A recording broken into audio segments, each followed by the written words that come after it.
The world narrowed to the smirk on Chloe's face and the pounding in my ears. What are you talking about? I managed to say. Ask him, she said, snatching her phone back. Ask him about Hannah. See how much of a victim he really is. She strode to her room and slammed the door. I stood there frozen. The rain tapped hard against the window. The cozy apartment felt like a trap. I grabbed my own phone. My fingers shook as I typed a text to Ethan. Chloe knows. He has a photo of us. He just said something about a girl named Hannah. What is she talking about? The three dots appeared immediately. They bounced, then stopped. Then started again. For a full minute. Finally, a reply. Ethan, we need to talk. Can I come over? Chloe is here. Ethan, I'll wait until she leaves. Please, Maya. Chloe left an hour later, giving me one last icy look. I didn't know where she was going. When Ethan's key turned in the lock, I was still sitting in the same spot on the sofa. He looked terrible. He was soaked from the rain. She's lying, he said before he even took his coat off. About what part, Ethan? I asked. My voice sounded calm, which surprised me. About cheating on you, as I saw those texts. Or about Hannah. He sank into the armchair facing me. Hannah was my girlfriend before Chloe. It ended badly. She was unstable. She started telling people I was controlling, that I'd mess with her head. Chloe knows about it, and she's twisting it to make me look like the monster. He looked at me with those wounded eyes. You believe me, don't you? A week ago I would have. But now I saw the cracks. How he always had a reason. How he'd shown me just enough of Chloe's text to prove she was the villain, but never let me see the whole conversation. I don't know what to believe, I said honestly. I need you to leave, Ethan. Us talking like this, it's messed up. Maya, please. You're the only one who sees me. Chloe is just trying to ruin this because she got caught. Ruin what? There is no us. You're grieving your relationship. I was a shoulder to cry on. That's it. He stood up too, his height suddenly feeling imposing in the small space. You felt it too. Don't say you didn't. I took a step back. I need you to go. No. And give me back your key. Something in his face changed. The soft, hurt look hardened just for a second. Then it was gone, replaced by sad resignation. Fine. If that's what you want. He pulled his key off his ring and set it on the coffee table. She's playing you just like she played me. He left. The silence was louder than the rain. I didn't sleep. I spent the night digging online, my stomach in knots. I found a Hannah Richards on social media. Private profile. But I also found a forgotten news article from 2 years ago.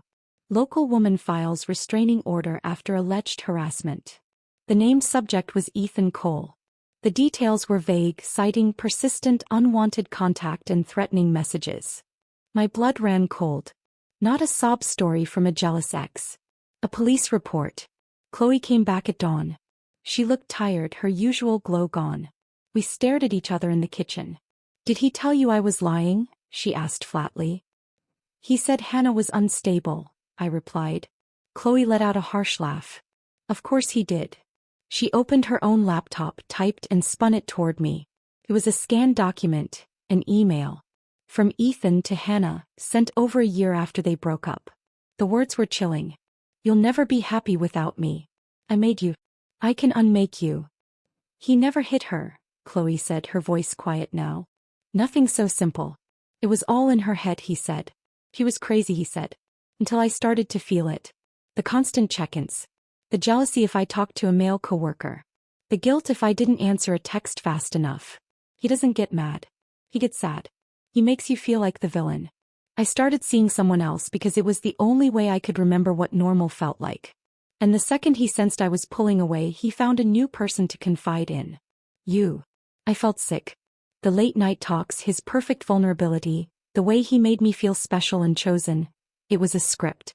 He wasn't healing with me. He was transferring. The photo? I asked. I hired someone. I needed proof he was setting up his next move, she admitted. I'm not the good guy here, Maya. I cheated. I'm messy. But I'm not dangerous. We were two exhausted women in a messy kitchen, bound by the same poisonous secret. What do we do? I whispered. Chloe closed her laptop.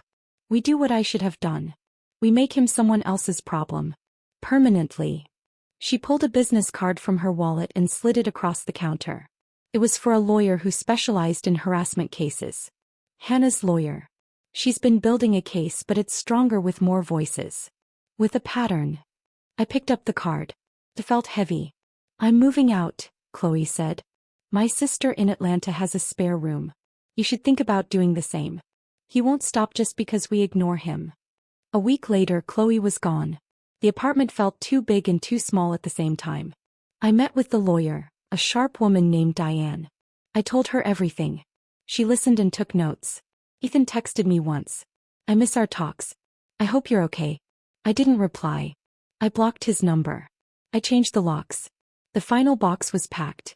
I was moving to a new place across town with a friend of a friend.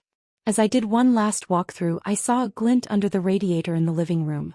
I bent down and picked it up. It was a small silver pendant on a broken chain. A little sun. It wasn't mine. It wasn't Chloe's style. Hannah's social media profile picture, the tiny one I'd seen, was a sun. He must have taken it. A trophy. And he dropped it here in the heart of our late-night talks. I held it in my palm, cold and sharp. Then I placed it in a small envelope, wrote Diane the lawyer's name on it, and sealed it shut. It wasn't my secret to carry anymore. It was evidence. I turned off the light, closed the door, and didn't look back.